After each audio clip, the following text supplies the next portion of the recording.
Hi, darling. Glad you're here. Today, let's talk about why your practice may not be working for you, why you may feel like you can't access the tools that you have, where you get stuck, and by the end of the video, some real solutions for how to make your practice into the lifeline that it's meant to be. So if you're watching this, you have some sort of personal practice. It could be a meditation practice, it could be a mindfulness practice, a gratitude practice, some morning ritual that you do to get yourself into alignment for the day, any other kind of personal or spiritual practice. And you probably have come to this practice again and again because you've enjoyed the fruits of your practice, whether that's a deep sense of presence, clarity, maybe creativity, a deep sense of peace or being in flow, just really being there for your life and fully enjoying the experience of living. And maybe also your practice has helped you have some peak experiences of bliss or some higher universal truths. And yet sometimes, despite the wonderful benefits of practice that we've been enjoying, somewhere along the way, we may find that we aren't as connected to our practice or that we're just not showing up for our practice. Either way, something's not working for us. Something is blocking us. So as a meditation teacher, here are some of the common things that I hear from people about what keeps them blocked or stuck and not showing up for their practice. The most common thing is probably, I just don't have the time. Or I hear that in the moments that I really need the practice, I just can't bring myself to do the practice. Sometimes I hear, it's like I forget to practice, or that I even forget how to do my practice. If you meditate, you might feel like you forget how to meditate in the moment. Another one I hear a lot is, I have so many tools, and yet I feel scattered and overwhelmed, and I don't know where to start. And sometimes what I hear from people is doubt. Doubt about the practice, doubt about themselves and their ability to guide themselves, this idea that maybe their practice isn't enough and that they need to find something that's a little different, this idea that they need to look for something else. Oh, this new technique, oh, how about this new teacher? And just this constant chase for something else, something outside of themselves, as if what they have or who they are, as if the practice that they have is not good enough. If any of that sounds familiar, the first thing to say is there's nothing wrong with you. Okay? I'm going to say it again.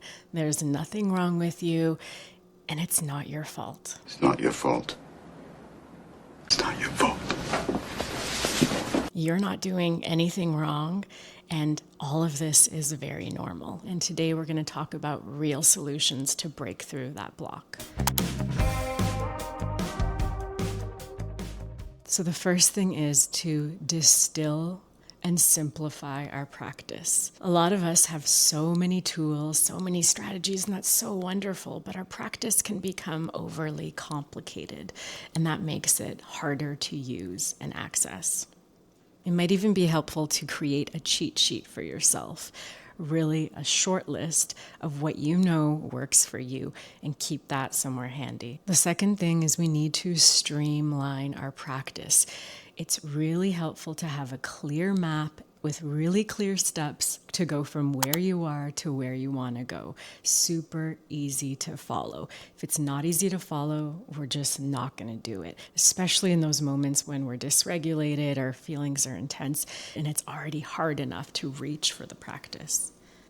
We need a practice that we can do anywhere, anytime, that doesn't need a special place or any special things, that we don't need to carve out a lot of time for or interrupt the rest of our lives. We want to be able to pause, drop in, have a quick practice, and get ourselves back to center. And it's totally possible to do this. At the end of the video, we'll do a quick demonstration together. Your practice should be yours. It should be personal to you. No one knows you better than you. If there are any words or any guidance, and I'll offer some at the end of the video when we do our practice together, if there are any guiding questions or anchor words, make them your own. So really use language and ways of doing things that work for you. You know what will give you those little nudges that you need. This might be a bit of a side note, but I have to talk about it. There are a lot of forces in the world that are going to try to make you feel that not only are you not good enough, but your practice is not good enough, that you need this hot new thing, that you need to be learning a new technique. There's some new secret that came out. There are outside forces that really play into our nature of always seeking more, better, and different. And if we're not careful, we can really spend a lifetime just in the chase rather than trusting ourselves, not looking outside, but trusting ourselves and just bringing ourselves back to the practice that we know works for us and deepening in that practice instead of constantly seeking. There's a lot more to say, but the last thing I'll say about this today is we can keep our practice embodied. So that means in that moment when we take that pause and we check in, we really listen to the body. And we ask ourselves a guiding question, which I'll share in a moment. We really listen to the body as this source of truth. And this is part of keeping it simple. And this is also part of trusting ourselves. It's like, really, what is here right now? What feels off balance? And what does it need? And what can I do to bring myself back to balance? And our body does need to be in some relative state of calm, and our nervous system needs to be in some relative state of regulation if we want to truly practice, not to mention reconnecting with any greater universal truths or insights and really going deeper into our spiritual practice. Here, to keep it simple, we can check in, and if something's feeling really activated in us, we can just focus on making ourselves feel calm, feel safe, feel cozy, feel relaxed, and really bringing kindness. For most of us, those are the things that are really going to bring us back into balance. Okay, let's do a little practice together right now that really demonstrates and illustrates everything I've talked about. So, wherever you are in this moment, pause what you're doing, put down everything else that you might be doing, and just come into some relative stillness, just dropping everything and pausing.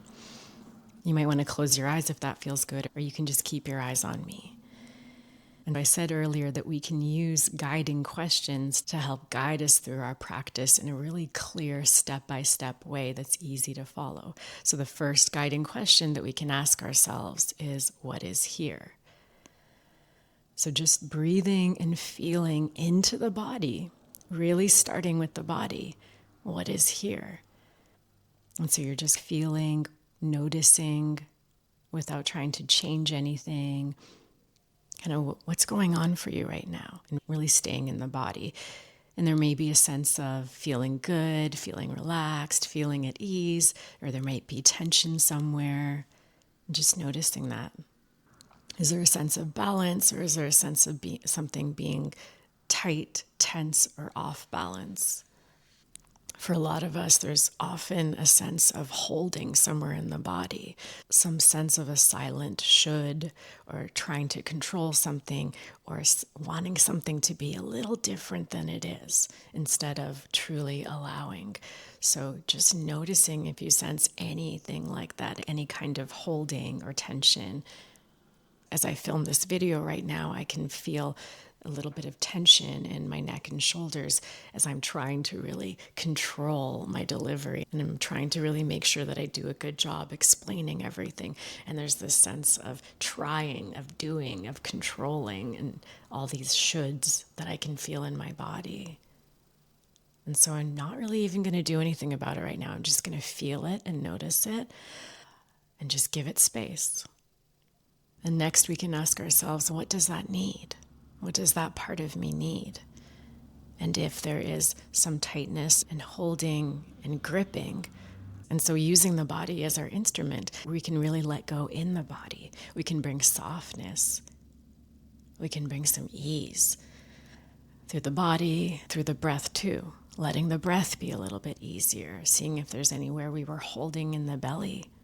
And so it can be these really subtle adjustments. So I maybe went from something like this to something like this. It doesn't have to be big or dramatic, but this subtle sense of, okay, this part of me needed to soften. This part of me needed to open. This part of me needed to let go. And so commonly, this part of me needed a little more kindness, a little more gentleness. And so as I'm saying that, as I'm guiding you through this, I'm really feeling it in myself, that I really needed to be a little kinder to myself, a little gentler to myself. And so the body feels softer, my posture, my breath feels a little easier. And suddenly a subtle but really beautiful shift, and feeling a little more present, a little more awake, a little more clear, a little more comfortable, a little more relaxed in the body and in the mind. And for myself personally, when I ask what is needed, it's often some version of to relax, to soften, and to give myself a kind word or two. So for me, I might say to myself, it's okay, darling. It's all good. You're good.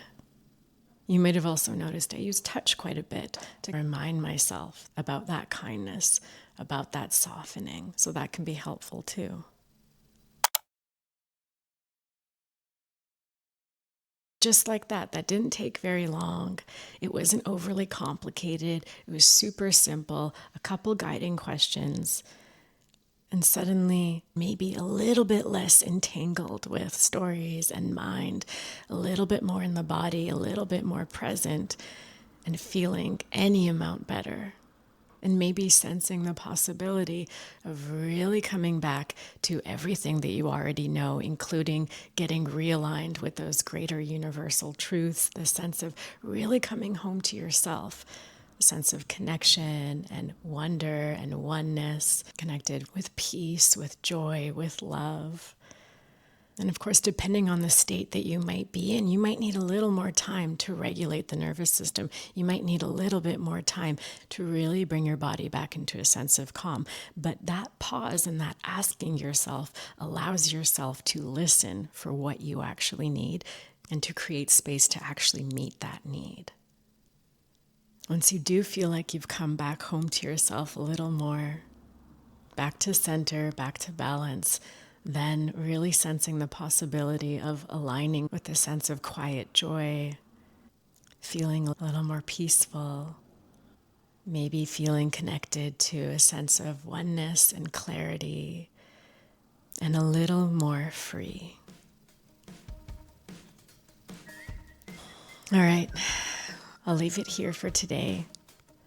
Thank you for watching. If this video resonated with you, I hope you do all the things to stay connected and come back for more.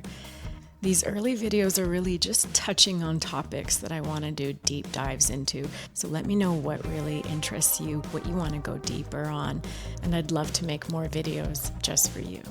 All right, thanks again for being here. I love you already. Bye.